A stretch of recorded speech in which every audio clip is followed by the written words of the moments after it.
क्या नाम हुआ बेटा आपका?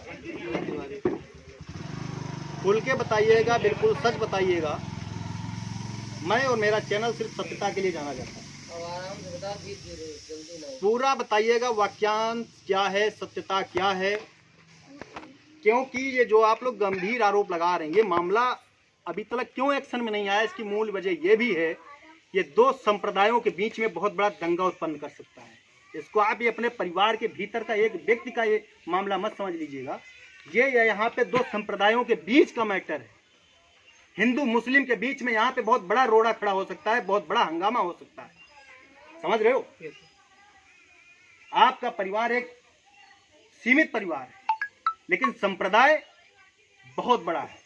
मुस्लिम संप्रदाय भी बहुत बड़ा है और हिंदुत्व की हमारे भारत देश की तो पहचान ही है। और हिंदू धर्म के आप उस संप्रदाय से बिलोंग करते हैं जिस संप्रदाय में जो है हिंदू में ब्राह्मण सर्वश्रेष्ठ माना जाता है।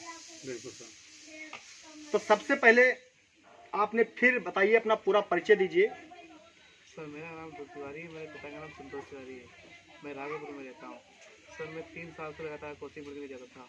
कहाँ पे जाते थे? उसी घर में जाते थे? सर उन्हीं के पास जाते थे? हाँ ठीक है। उनके घर पर मैं शाम 5 बजे गया तो जवान सर जी परवेज आलम तो नमाज पढ़ने गए थे। उसने शुक्रवार था। एक मिनट, यहाँ पे जो परवेज आलम जो थे, जो किस सब्जेक्ट के वो टीचर थे? मैथ। कभी उनसे आपकी अनबन हुई? नहीं सर। उन्होंने कभी आपके साथ पक्षपात किया? नहीं सर। ठीक है, कंटिन्यू। तो हमारे उनके बड़े भाई दुर्गेश आलम थे, उन्होंने बुलाया कि तुम कल्लू कदा के लड़की हो। नहीं सर, हम संतोष तिवारी के लड़के अंदर आओ। गोश्त वहाँ पर गोश्त रखा था, उन्होंने कहा इसको खाओ, हमें नहीं पता। कच्चा गोश्त था या सब्जी वब्जी जैसे बनाया जाता है, नहीं लोग खाते हैं, खाने योग्य वैसा था? क्या था? सब्जी कच्चा था, सब्जी मतलब बना बनाया था? बना बनाया था। तो बना बनाया आप कैसे समझ गए कि वो मीठी था? सर हमारे पड़ोस से बनता है तो हम कुछ काम से बनता देखते हैं, इसलिए पता है। नहीं तो मोमडन लोग रहते हैं तो वहाँ पर आप देखने जाते हैं क्या? नहीं सर। फिर आप कैसे जान लिए कि मतलब ये मीठी है? कई बार एक मिनट भैया, बात इनसे कर रहे हैं, हम आपसे भी पूछ लेंगे।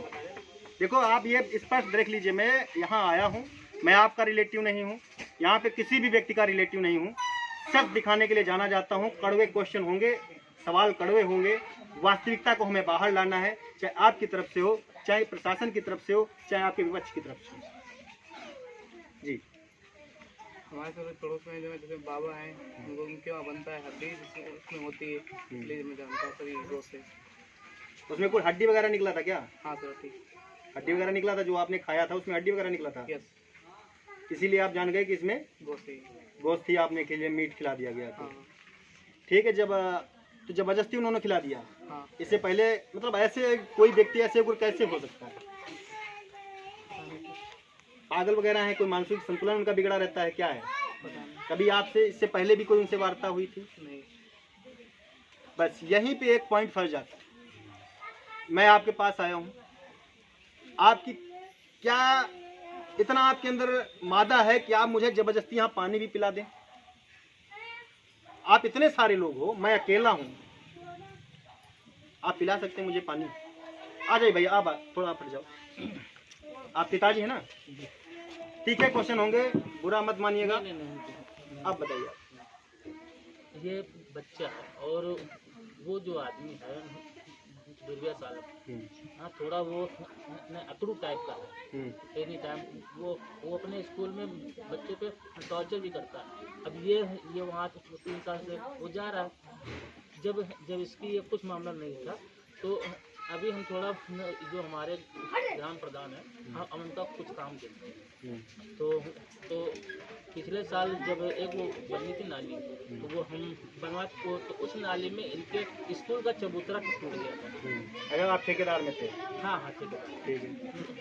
न तो इनके स्कूल का वो टूट गया था वो चबूतरा। तो इनका जो एक लड़का था उसने लेखपाल को पीटा भी था। प्रधान के लड़के ने या आलम के लड़के ने? नहीं, ये दुर्गेश आलम के जो एक लड़का था उसने लेखपाल को पीटा था। दुर्गेश आलम या परवेज आलम? नहीं, दुर्गेश आलम। जब इसने लेखपाल को न पीटा भी था, उसमें ये 1 दिन के लिए जेल भी गया था। ठीक, तो ये दुर्गेश आलम ने ही आपको मीट खिलाया? यस। जिसने पीटा था, एक दिन के लिए जेल भी गया है, उसका ही सारा मामला है। हाँ हाँ, ये सब ठीक है। ये सब उसका ही मामला है। ये जब वहाँ से आ गया, फिर उसको 1 साल और बीत गया। अब वो जैसे हम उनका काम कर रहे हैं प्रधान जी का, तो हमें कोई दिक्कत ही नहीं। अब ये जब बच्चा वहाँ स्कूल गया कोचिंग पे, तो ये जब 5 बज गए और ये जब उनके जो गुरुजी थे वो वहाँ गए थे वो पढ़ने नमाज, और न इस बीच में न इसको वो बुलाए। तो वहाँ पे आप अकेले थे, अन्य लोग भी थे? हमारे 2 दोस्त भी थे, छोटे थे। आप कितने लोग वहाँ पे कोचिंग पढ़ने जाते थे? हम तो सर आते बहुत लोग थे, हम जल्दी के लिए तो 2-3 आए थे। 2-3 थे। हाँ, यानी कहने का मतलब मैं ये पूछना चाह रहा हूँ, जिस समय की आप घटना बता रहे थे उस समय कोचिंग सेंटर में कितने लोग मौजूद थे? क्योंकि बीच आप बताना, कहने का मतलब आप समझिएगा, पॉइंट आपका ये बन रहा है कि बीच कोचिंग में आपके टीचर यानी आपके गुरुजी का नमाज का समय हो गया, वो कोचिंग का विराम देके कुछ पल के लिए नमाज के लिए चले गए, आप ये कहना चाह रहे हैं? तो इसका मतलब ये हुआ कि उस बीच कोचिंग में जितने बच्चे थे वो आपके साथ में उपस्थित थे, हाँ, राइट? हाँ, तो वो बच्चे आपके कहाँ हैं? अपने घर में होंगे। घर में होंगे।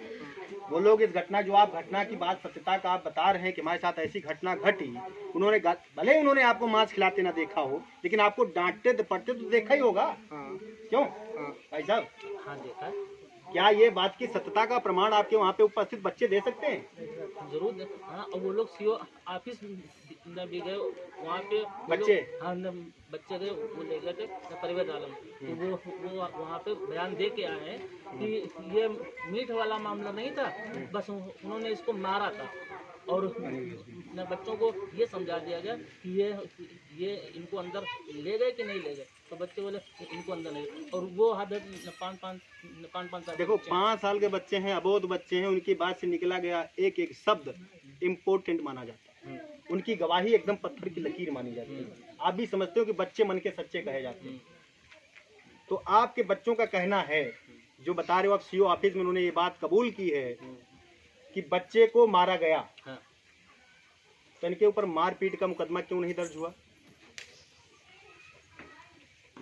अगर ये बात सत्य है, मैं मान लेता हूँ, ठीक है, मांस मदिरा वाला जो उनका मैटर है वो नहीं किया, लेकिन अगर बच्चे ये गवाही दे रहे हैं कि यहाँ पे इस बच्चे को पीटा गया, अगर टीचर पीटता है, चलो एक पढ़ाई की दृष्टि से देखा जा सकता है, कहीं इसकी गलती रही होगी।